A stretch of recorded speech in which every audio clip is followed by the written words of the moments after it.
Espero que todos estén bien. Vamos a ir al Salmo 91.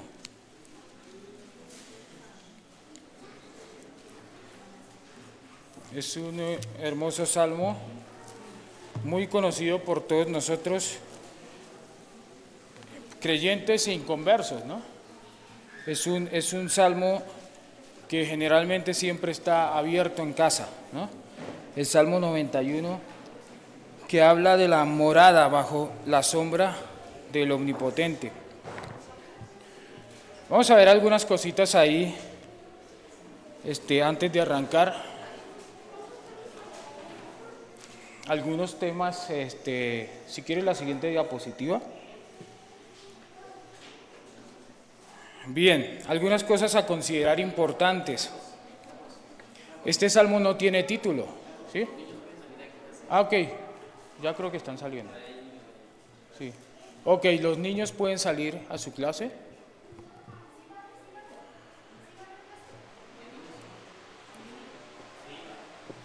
¿Sí? Gracias. ¿Se pasa con esto? Sí. Ok. Listo, vale. Muy bien, este salmo no tiene título, al parecer es una continuación del Salmo 90. El Salmo 90 es escrito por Moisés. Algunos dicen que Moisés escribió aproximadamente 11 salmos.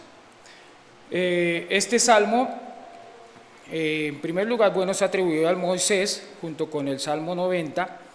Y el Salmo 90 nos está hablando acerca de la muerte, de la condición del hombre, de cómo el hombre en su naturaleza caída falla ante Dios. Y podemos ver una relación aquí con el Adán que fracasó, ¿no? Pero aquí vamos a ver el otro Adán. El Salmo 91 está hablando del otro Adán, que es Cristo. El tema principal es la protección y el consuelo de Dios como una promesa, ¿sí? Pero vamos a ver que esta promesa no es para todos. A veces queremos tomar toda la Biblia para nosotros, pero este salmo es enfático en algunos asuntos respecto a su promesa, ¿sí? Es uno de los salmos más leídos y conocidos en el mundo y se centra en el Dios protector que cuida a los que han decidido rendirse totalmente a Él. Es una condición que debe cumplirse. Es decir, no cualquier persona puede tomar esa promesa que Dios da de protección. Aquí está hablando de una persona que está bajo Dios, bajo una condición de dependencia. Describe los atributos de Dios demostrados a favor de los que confían en Él. Es impresionante lo que Dios describe o lo que este salmo describe acerca de Dios. Vamos a ver algunos títulos de Dios allí. También presenta un cuadro del Señor Jesucristo, que es la parte más importante que queremos recalcar, porque Cristo es la vida, ¿sí? Él es la vida. Y contrario al Salmo 90 nos habla nos representa a nosotros, ¿no? Como hombres que fracasamos. Y finalmente este salmo fue citado por Satanás. Ustedes recuerdan en la tentación de Jesús, esta parte, de hecho él no lo cita completamente y vamos a ver ese aspecto también allí. No lo cita completamente por una razón, ¿sí? Una razón muy importante. Bien, vamos a orar y vamos a entrar entonces en los versículos que tenemos para hoy. Te damos gracias, Señor, por tu palabra. Guíanos, Señor, a través de tu Espíritu. Habla de acuerdo a la necesidad, Señor, de cada persona, de acuerdo al propósito que tiene, Señor. Es importante, Señor, entender, Señor, las promesas, lo que Dios establece aquí en este salmo, Señor, como algo que puede ser parte también para nosotros. Y queremos entenderlo y queremos también aplicar a nuestra vida hábitos que seguramente quizás no estamos poniendo en práctica, que son muy, muy, muy importantes, Señor. Guíanos a través de tu Espíritu, te agradecemos en el nombre del Señor Jesús. Amén. Muy bien. Yo le puse al Salmo, el título del Salmo, un pacto de protección, un pacto de protección. Y el primer aspecto que quiero que veamos de este Salmo, de este pacto que Dios hace, porque es un pacto que Dios hace con esta persona, en primer lugar es el compromiso, el compromiso.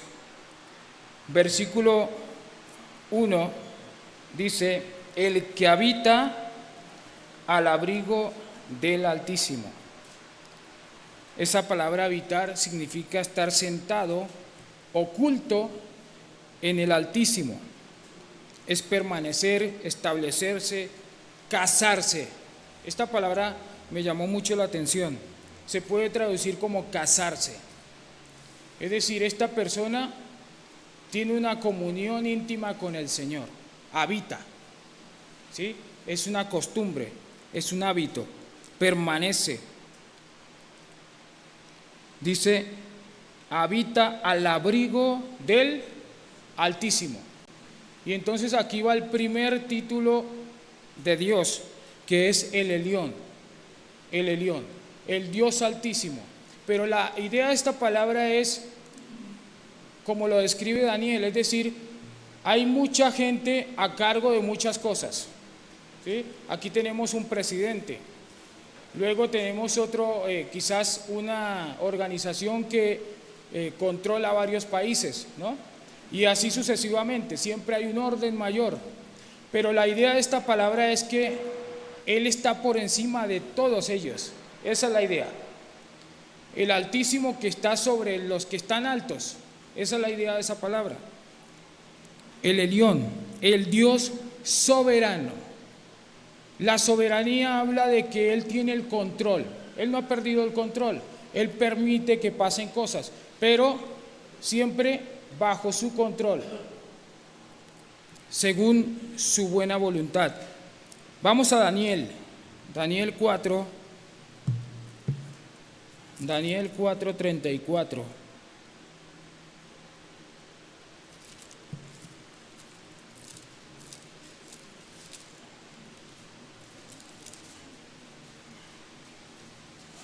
Estas palabras son de Nabucodonosor. Nabucodonosor fue un rey con un imperio grandísimo, imperio babilónico. Recuerdan que él estuvo en el tiempo de Daniel y Daniel le hizo entender un sueño. En muchas ocasiones Dios usó a Daniel para darle claridad al rey.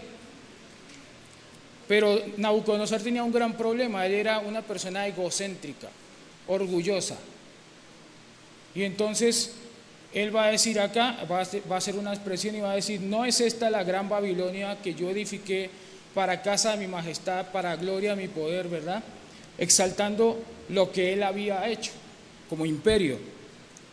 Y entonces se cumplió la palabra de Dios que le había traído a través del profeta Daniel, que él iba a permanecer durante 7 años como una bestia, irreconocible, ¿verdad?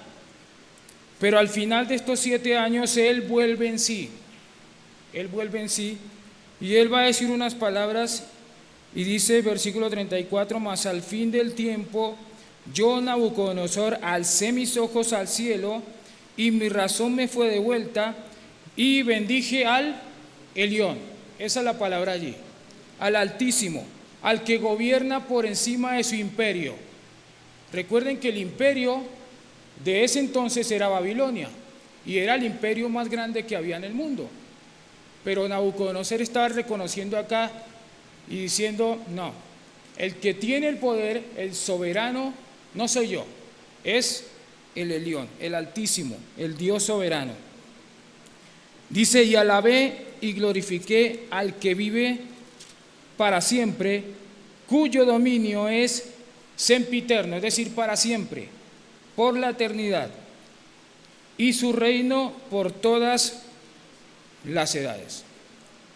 Entonces aquí dice, el que habita al abrigo de ese Dios soberano, altísimo, poderoso, ¿verdad? Que está sobre todas las cosas, ahora sí, morará bajo la sombra del Omnipotente. Si queremos entender el contexto y pensamos que Moisés escribió este texto, tiene mucho sentido. ¿Ellos dónde estaban? En el desierto. Y aquí está usando la palabra sombra, ¿verdad? Y Dios les había guiado, recuerdan, en la noche, ¿qué era? Una columna de fuego, ¿verdad? Y en el día era una nube.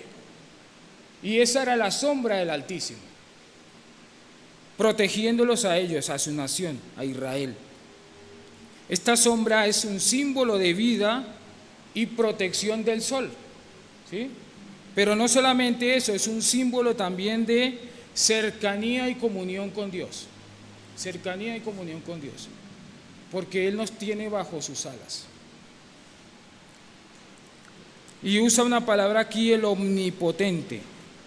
El omnipotente. Esa es la palabra El Shaddai, que todos conocemos, el todopoderoso. El todopoderoso.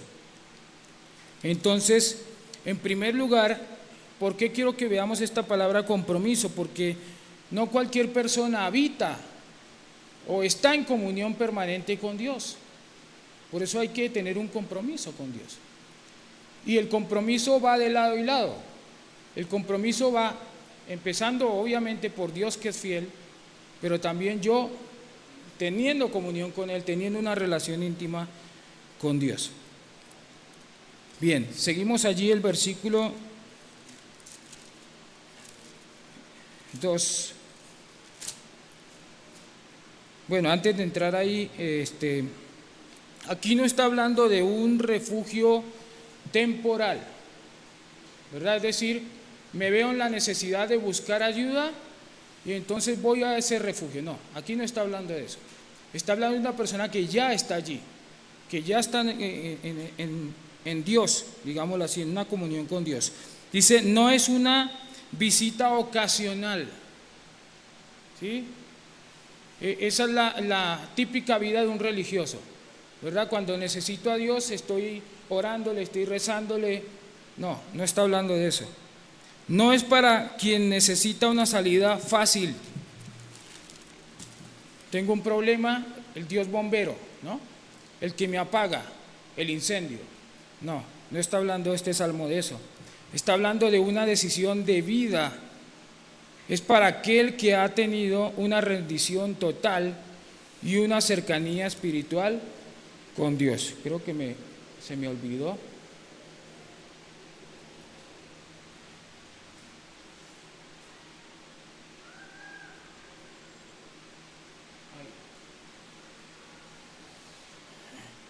Es también para quien permanece en medio de la dificultad, confiando en Dios como su única opción. Y esta parte es para reflexionar, ¿no? Porque a veces cuando nos vemos en aflicciones, en problemas, vemos las alternativas. Y la última es, a ver, Dios si me saca de esta. Pero no es así, es para aquel que ha permanecido y que ha decidido que su única opción siempre va a ser Dios.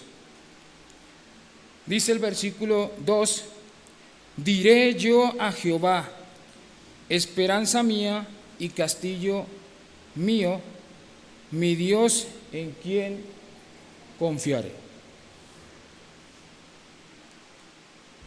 No sé si lo estoy manejando mal. Si quieres, dale la siguiente. Eso, ok.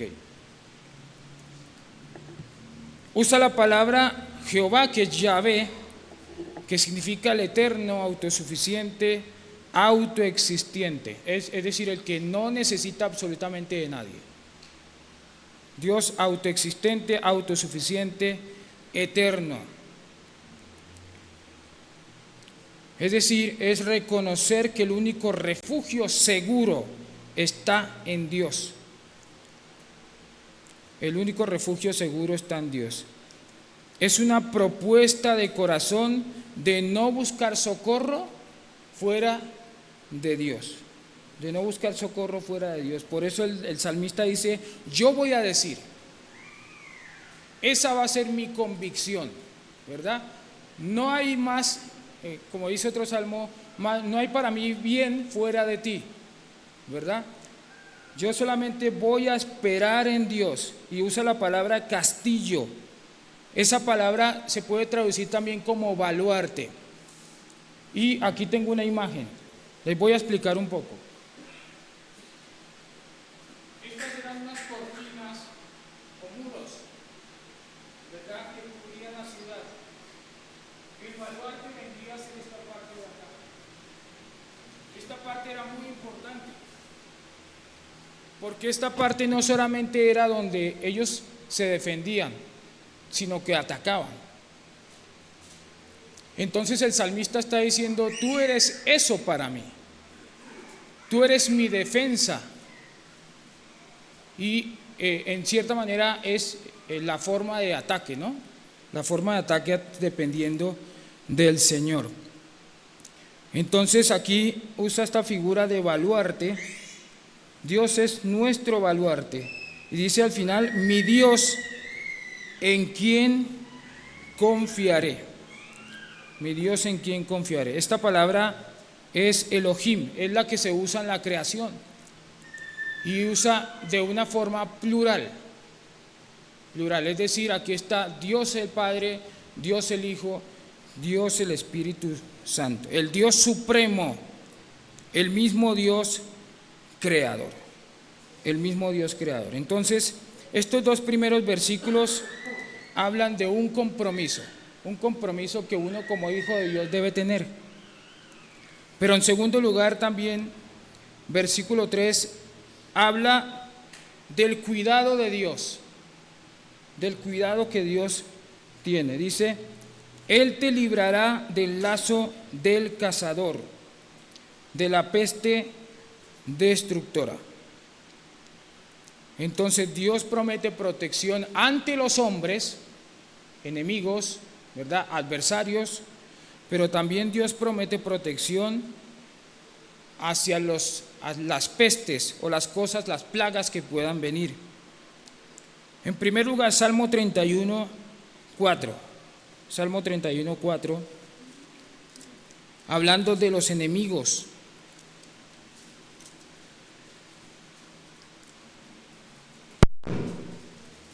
¿Qué pasó? Dice, están tirando bala. Bien. Salmo 31, 4. Dice: sácame de la red que han escondido para mí, pues tú eres mi refugio. Aquí está hablando de una trampa, ¿verdad?, intencional. Entonces el salmista le dice, David en este caso le dice a Dios: sácame de ese lugar. Salmo 124,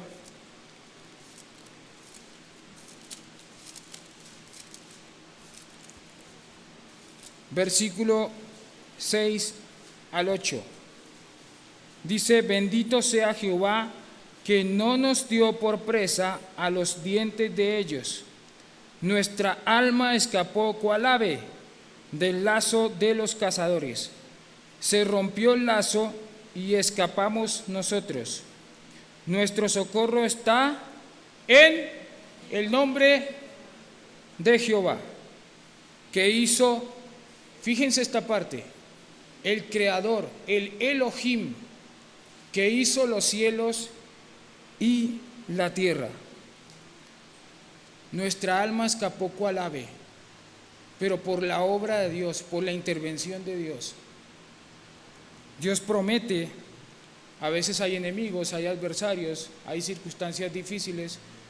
Dios promete ser socorro, promete ser ayuda, protección, pero también promete ayudar, proteger en medio de las plagas, en medio de las enfermedades quizás. Ustedes se recuerdan que Israel pasó mucho tiempo en Egipto, y el contexto, estamos en ese contexto porque ellos salieron de allá. Y recuerdan que ellos vivían en un lugar que se llamaba Gosén. ¿Recuerdan? Los israelitas vivían allí. Y dice que Dios enviaba las plagas y nunca llegaba a ese lugar. Donde hubieran estado ellos, nunca llegaron las plagas. Y en cierta manera se puede entender este contexto acá. Es decir, Dios va a librar de una manera sobrenatural, aun cuando los demás padezcan las plagas, las pestes, así como Dios lo hizo con Israel. Protección. Versículo 4.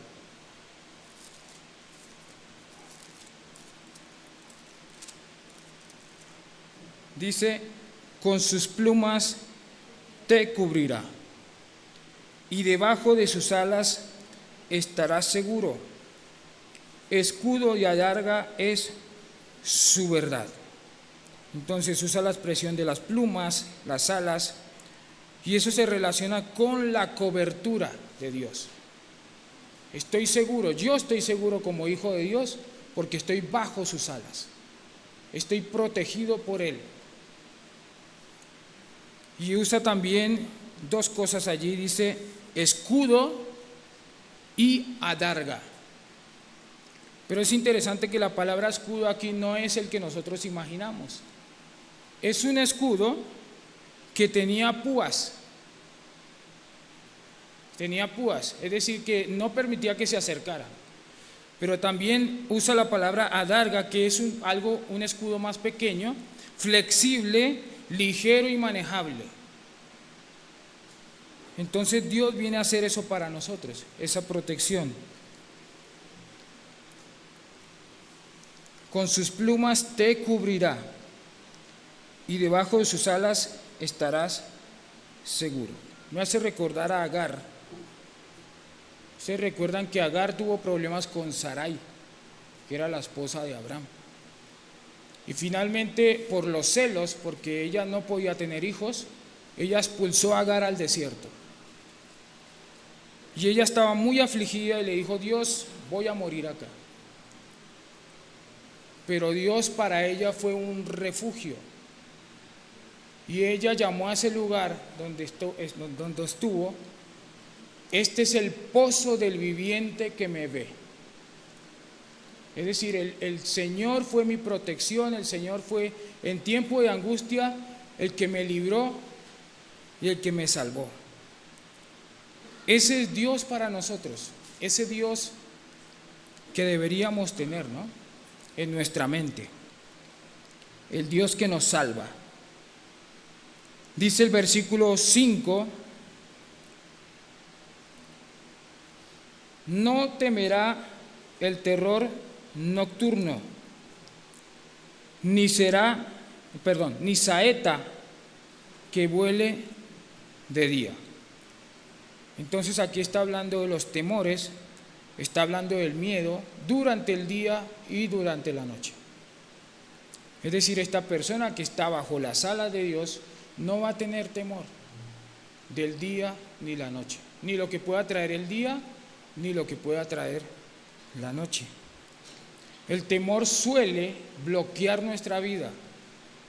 Cuando tenemos temor, nos paramos, nos paralizamos, ¿verdad? Pero si estamos bajo sus alas, confiados, descansando en Dios, no vamos a temer. Yo recuerdo mucho que cuando yo era pequeño, más o menos la edad de Tommy, un poquito más pequeño, no sé si a ustedes les pasó, pero yo en la noche veía cosas, ¿sí? Me imaginaba cosas así. No sé si vieron la película de los monstruos esos que, ¿sí? Recuerdan que él se imaginaba, había algo colgaba ahí y se imaginaba un monstruo ahí. Bueno, a mí me pasaba algo parecido, ¿no? Y seguramente a algunos de ustedes también.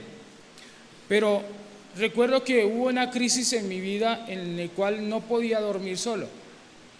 Y entonces mi mamá siempre iba y me leía este versículo que está en Salmo 4:8. Dice, en paz me acostaré y asimismo dormiré, porque solo tú, Jehová, me haces vivir confiado.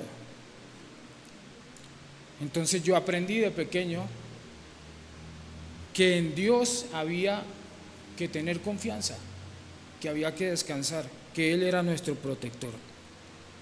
Entonces Dios trae paz a la vida del creyente que confía en Él. Ahí vamos bien. ¿Listo? Filipenses 4:7.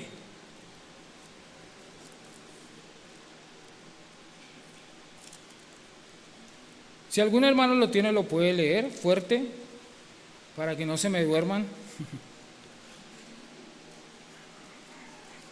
El que lo tenga lo puede leer.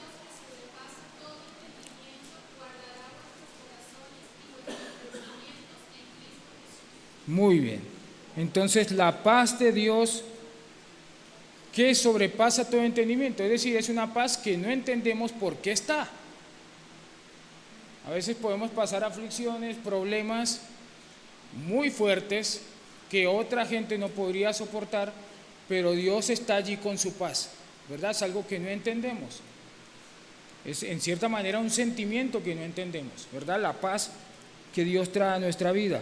Guardará vuestros corazones y vuestros pensamientos en Cristo Jesús. El contexto es muy interesante porque está hablando del afán, de cuánto me afano yo, pero no, aquí dice, Dios nos trae paz, ¿verdad? Descansemos en Él, Él es nuestra paz. Juan 14:27, otro hermano más que lo quiera leer.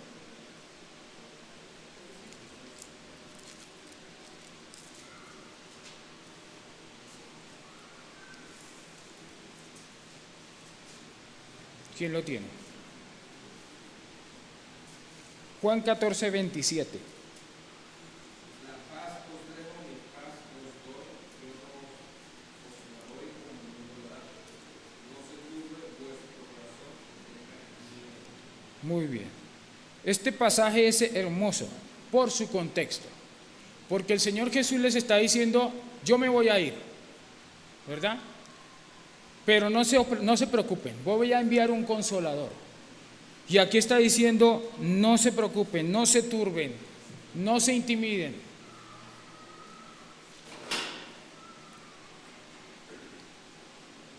Dice, ahí lo perdí, 27, dice, la paz os dejo, mi paz os doy, yo no la doy como el mundo la da. No se turbe vuestro corazón ni tenga miedo, no tengas miedo. Listo, vamos a ir ahí al siguiente versículo. Dice, ni pestilencia que ande en oscuridad, ni mortandad que en medio del día destruya. Creo que los dos pasajes van muy relacionados, hablando de lo que puede pasar en el día y lo que podría también pasar en la noche, ¿no? Pero el Señor tiene, su promesa es que va a protegernos en medio de cualquier circunstancia. Ahora, la conciencia de la presencia de Dios con nosotros quita el temor. Ese es un principio bíblico. Cuando yo tengo una convicción, una seguridad de que Dios está conmigo, ¿verdad? Hay paz. Hay paz. Hay algunos versículos. Josué 1:9. ¿Alguien más que quiera leer hoy? Josué 1:9.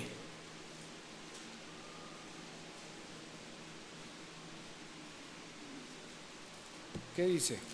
Mira que te mando que te esfuerces y seas valiente, no temas y desmayes, porque Jehová tu Dios estará contigo en donde quieras que vayas. Ok. La razón por la cual no hay que temer es porque Jehová está contigo, ¿verdad? Esa es la razón principal, porque Él está conmigo. Éxodo 33:15. Este es uno de los pasajes favoritos míos, habla de Moisés. Éxodo 33:15. ¿Qué dice?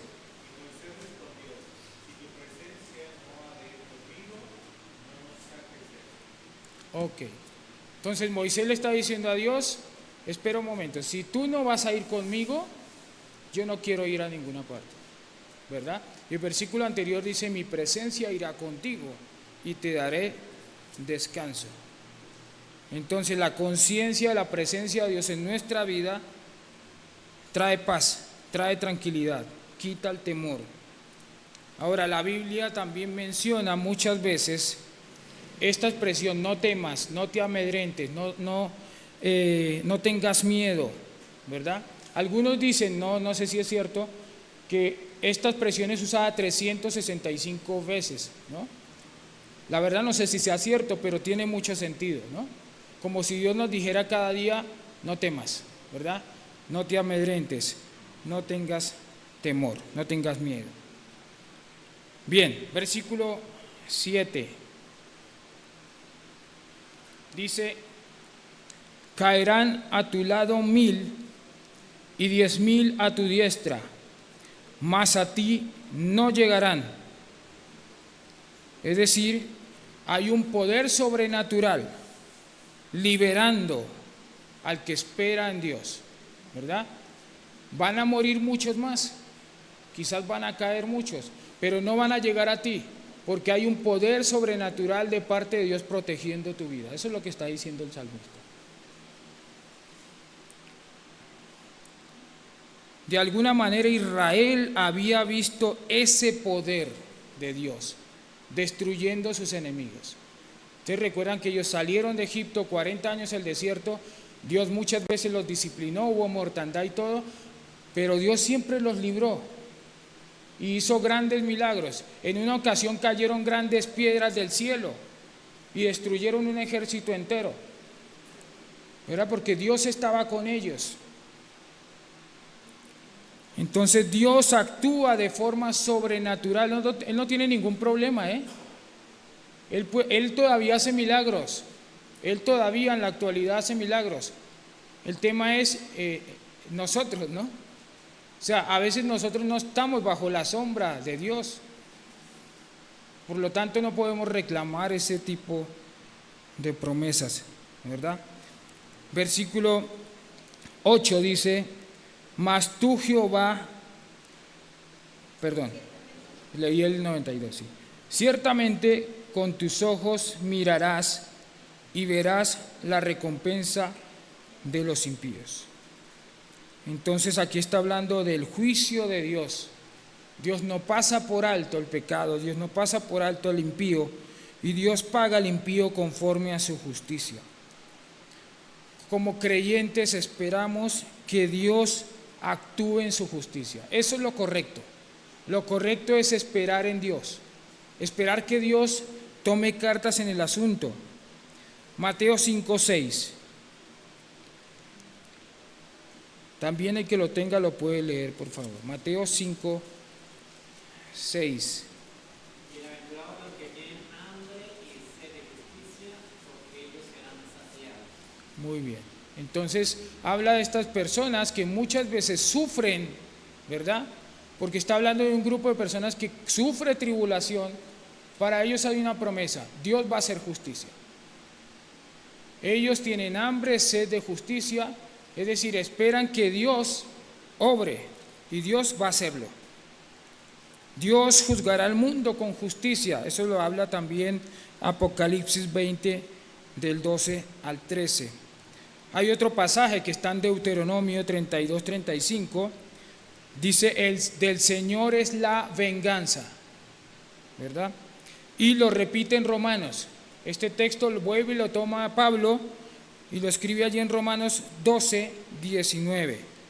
Es decir, aquí nos invita la Escritura a no vengarnos, sino a dejar en Dios la venganza. Del Señor es la venganza. Él es el Señor que va a actuar en su tiempo. Ahora hay un salmo muy hermoso que es el 73, el salmo de Asaf. Y ese salmo empieza de una manera particular porque hay una queja en su corazón. En el corazón de Asaf hay una queja de inconformidad contra Dios por cosas que suceden y no pasa nada. Es decir, el impío hace lo que quiere, prospera, le va bien, ¿verdad? Y yo, que he limpiado mi corazón, dice él, ¿para qué lo hice? ¿Para qué limpié mi corazón? Pero más adelante él dice: cuando entré en el templo, en el santuario, con Dios, es decir, en la comunión con Dios, entendí el fin de ellos. Es decir, me quité esa queja, me quité esa angustia de mi vida de estar pensando qué va a pasar, que nunca va a haber juicio, nunca va Dios a obrar. Y más bien dije, no, voy a esperar, voy a entrar en la comunión con Dios. Y cuando entré en la comunión con Dios, entendí, dije, no, yo sé qué les espera a ellos. Y dice la Escritura ahí, que los has puesto en deslizaderos, ¿verdad? Finalmente ellos van a caer por su conducta. Y aquí el salmista, Moisés en este caso, pensamos que es Moisés, dice, el impío va a ser borrado, ¿no? Dice, ciertamente con tus ojos mirarás y verás la paga. Esa palabra recompensa es la paga de los impíos. La paga de los impíos. Bien, vamos en tercer lugar del versículo 9, mirar otra palabra que es la condición. Hay condición. Y de eso quería hablar con ustedes hoy. Porque este salmo es una promesa para algunos. Y aquí lo va a aclarar muy sabiamente el salmista. Y dice el versículo 9, porque he aquí, estoy leyendo el 92, porque has puesto a Jehová, que es mi esperanza, al Altísimo por tu habitación. Es decir, el versículo 8 va ligado al versículo 9, ¿sí o no? Porque es la razón. Aquí nos está dando la razón. ¿Por qué Dios va a obrar así? A favor nuestro. ¿Por qué lo va a hacer? Porque yo he decidido que tener comunión con Dios, vivir en plenitud con Dios. Porque ha puesto a Yahvé, es el título acá.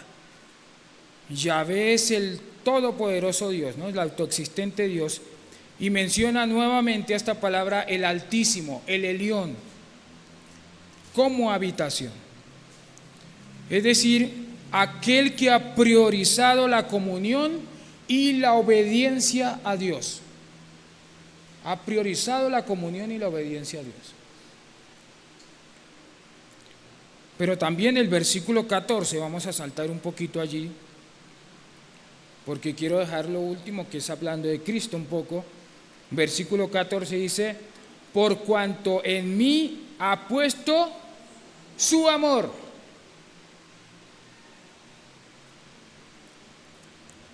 Es decir, quizás nosotros como resultado del amor de Dios amamos a Dios, sí, pero algunas personas aman más a Dios. Tenemos que ser sinceros. Aman con todo su corazón a Dios. Y entonces está diciendo acá, he puesto su amor.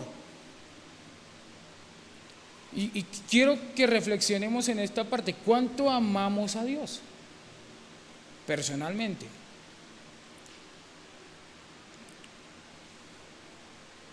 Dice la Escritura, Él nos amó y como resultado nosotros le amamos. Eso está en 1 de Juan 4, 19 al 20.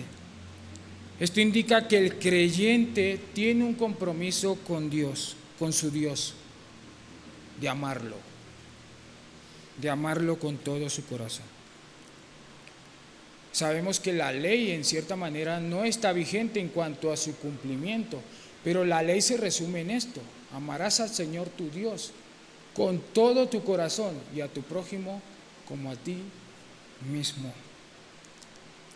Entonces, habla de una persona que compromete su corazón con Dios profundamente. Salmo 116, 1 y 2.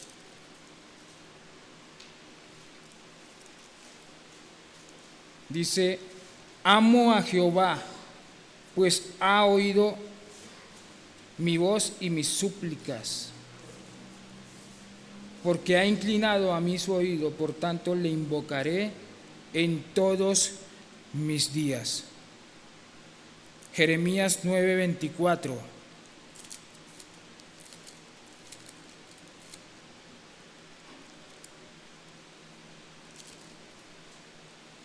dice: mas alábese en esto el que se hubiere de alabar, en entenderme y en conocerme, que yo soy Jehová, que hago misericordia, juicio y justicia en la tierra, porque estas cosas quiero, dice Jehová. Y ahí va la segunda parte de este versículo, dice, en la segunda línea: le pondré en alto por cuanto ha conocido mi nombre. Ha conocido mi nombre. Por eso mencionaba el pasaje de Jeremías. A veces nos exaltamos en logros temporales, estudios, carreras, trabajos. Pero Jeremías dice acá: no se exalte el hombre en eso. Exáltese en conocer a Dios, en tener una íntima comunión con Él, ¿verdad? Eso sí es motivo de exaltación, es porque es lo máximo, ¿verdad? Es amar a Dios, conocer a Dios. Entonces aquí se cumple otra condición, ¿no? En primer lugar, poner a Dios como morada, como comunión. En segundo lugar, poner el amor, amar a Dios. Y en tercer lugar, conocer a Dios. Conocer a Dios. No sé, hermano, si usted está interesado en eso, en conocer a Dios, en ver qué dice acá, ¿verdad? ¿Qué es lo que Dios dice en su palabra? Porque no hay otra forma de conocer a Dios, sino es a través de su palabra. Entonces, va chuleando ahí, ¿verdad? Chulo, nosotros decimos aquí palomita, ¿no? Paloma, ¿verdad? ¿Cumple o no cumple? ¿Verdad? Pero es importante, ¿verdad? Considerar y reflexionar. Yo he reflexionado y esto ha sido para mí, pues, una bendición, ¿no? Hablando a mi vida. De cuánto amo al Señor, cuánto le conozco, cuánto estoy priorizando la comunión, ¿verdad? Qué tiempo devocional estoy teniendo con Dios. Pero en cuarto lugar, ya para ir terminando y no quitar más tiempo, quiero que veamos el siguiente, ya, ahora sí, un cuadro de Cristo. ¿Saben? Cristo sí tiene paloma, ¿verdad? En todas esas cosas. Y Cristo cumple plenamente. Cristo es quien cumple a cabalidad con estas condiciones y por ende las promesas de Dios se cumplen plenamente en Él. Tiene aplicación para el pueblo de Dios, es decir, para ti y para mí. Él lo cumple. Dios hace excepción. Dios no trata al inconverso igual que nos trata a nosotros. Eso es una convicción personal. Yo tengo esa convicción. Dios a sus hijos los trata de manera diferente, ¿verdad? Pero tiene una aplicación principalmente en Cristo. Versículo 11 dice: pues a sus ángeles mandará acerca de ti, que te guarden en todos tus caminos. Entonces aquí es donde entra Satanás. ¿Recuerdan? Que él le menciona a Cristo y le dice: espera, no tengas temor. Igual, si te lanzas, si te tiras abajo, pues tus ángeles van a ir a socorrerte. Pero él no menciona la segunda parte, porque la segunda parte dice, ¿qué dice? ¿Ah? Que te guarden en todos tus caminos. Es decir, que te mantengan en el propósito por el cual estás haciendo lo que estás haciendo. Entonces, los ángeles tenían el propósito de llevar a Cristo a que cumpliera el propósito por el cual el Padre le había puesto. No a que se lanzara a ver si lo salvaban, ¿verdad? Esa no era la idea. Pero Satanás usó una parte de este salmo, porque él no es ignorante, y se lo dijo a Cristo, y Cristo le refutó. Los ángeles le protegerán en el cumplimiento de su propósito. Ahora, Dios ha puesto ángeles.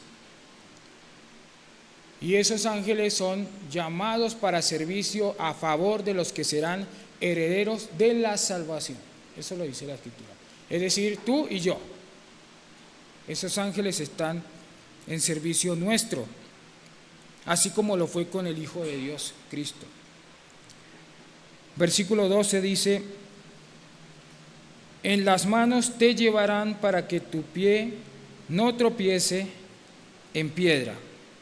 Entonces, de la misma manera, Dios a través de sus ángeles hace eso con nosotros. Y Dios de repente usa ángeles para liberarnos de cosas, ¿verdad? Han habido historias, ¿no? Uno no puede comprobar ciertas cosas que se relatan, pero han habido historias de personas que han tratado de asesinar creyentes, que están persiguiendo creyentes, y de repente ven algo, ¿verdad? De repente pasa algo, y la única explicación es ángeles, Dios poniendo sus ángeles. Bueno, versículo 13 dice: sobre el león y el áspid es una serpiente pequeña, más o menos de 2 metros, pisarás, muy venenosa por sí, muy venenosa. Sobre el león y el áspid pisarás, hollarás al cachorro del león y al dragón. Entonces está hablando específicamente de la autoridad y el poder de Cristo sobre todo. Él va a pisar, Él va a tener autoridad, Él va a vencer a sus enemigos. De la misma manera tiene una aplicación para nosotros. Si estamos bajo la sombra de Dios, estamos en dependencia de Dios, obviamente Dios va a hacer eso también con nosotros. Versículo 14 dice: por cuanto en mí ha puesto su amor, yo también lo libraré. La siguiente parte dice: le pondré en alto por cuanto ha conocido mi nombre. Entonces, en esta parte quiero resaltar la exaltación, ¿verdad? La exaltación debido a la obediencia. Debido a la obediencia y la devoción al propósito de su Padre, hablando de Cristo. Cristo tuvo devoción en el cumplimiento del propósito de Dios, fue obediente hasta la muerte. Entonces Él va a ser exaltado, va a ser exaltado. De hecho ya es exaltado, ¿no? Ajá. Versículo 15: me invocará y yo le responderé, con Él estaré yo en la angustia, lo libraré y le glorificaré. Entonces está diciendo que Él va a ser escuchado, va a ser librado, va a ser exaltado. Vamos a ir a Hebreos 5.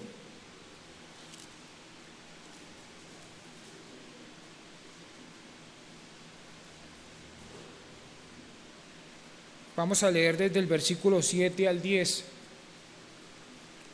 Dice: y Cristo en los días de su carne, ofreciendo ruegos y súplicas con gran clamor y lágrima al que le podía librar de la muerte, fue oído a causa de su temor reverente. Y aunque era hijo, por lo que padeció, aprendió la obediencia. Y habiendo sido perfeccionado, vino a ser autor de eterna salvación para todos los que le obedecen. Y fue declarado por Dios sumo sacerdote según el orden de Melquisedec. Entonces, habla de Cristo y habla de que fue escuchado. Este pasaje es controversial, porque en cierta manera no fue librado de la muerte, ¿no? Pero aquí está diciendo que fue oído. Ahora, Cristo, cuando estuvo en la cruz por nosotros, Él tenía que experimentar la muerte espiritual eternamente. Tendría que haberlo hecho. Pero Él rogó al Señor. Y aquí nos aclara, y fue oído por su temor reverente. Él padeció en la cruz, pero Él resucitó. Entonces, como una aplicación para el creyente es, Dios va a obrar, Dios va a escuchar, Dios va a responder, ¿verdad? A causa de su temor reverente. Esa palabra temor es importante, ¿no? Porque temor no es solo miedo, incluye miedo, porque hay que temer a Dios, ¿verdad? Pero es más respeto a Dios, como alabanza a Dios, ¿verdad? Y muchas cosas más. Es saber qué significa Dios realmente para mí, quién es Dios, quién soy yo y quién es Dios.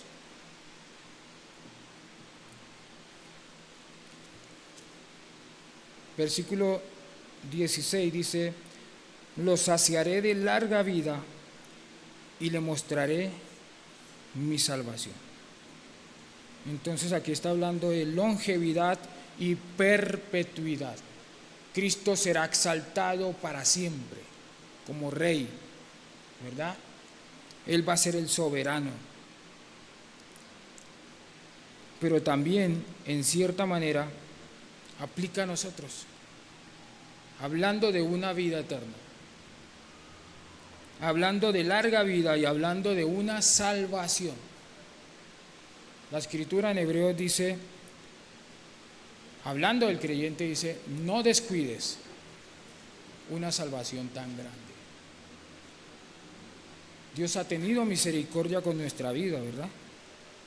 Nos ha librado, nos ha salvado. Pero el llamado que hace Hebreos aquí, en este versículo que les mencioné, es a no descuidar esa salvación tan grande, a valorar la obra de Cristo por nosotros en la cruz,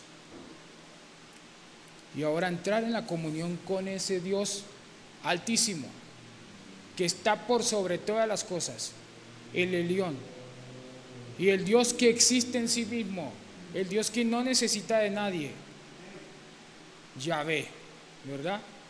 El Shaddai, el Todopoderoso, ¿verdad?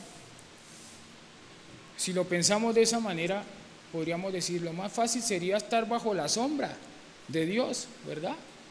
Porque ahí hay seguridad, no hay pierde, ¿verdad? Ahí hay seguridad bajo la sombra del Omnipotente. Vamos a orar en esta mañana y agradecer a Dios por este tiempo.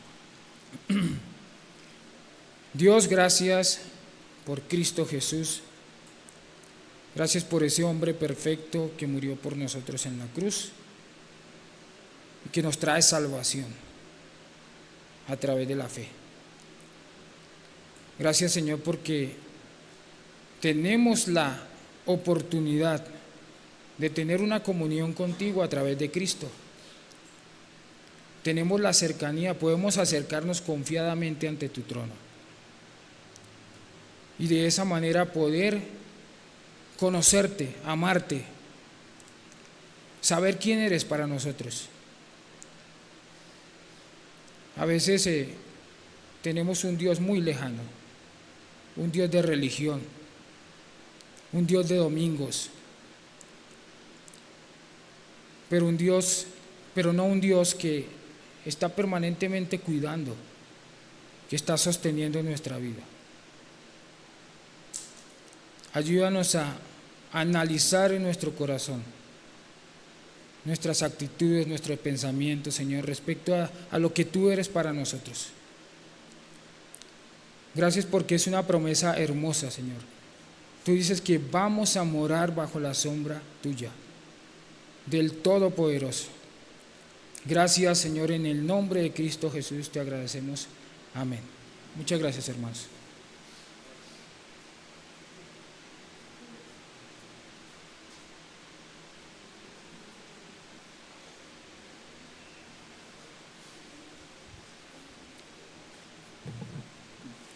Antes de despedirnos, hermanos, me gustaría dos avisitos.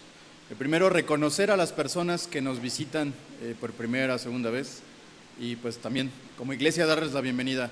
Me parece que de mi lado derecho tenemos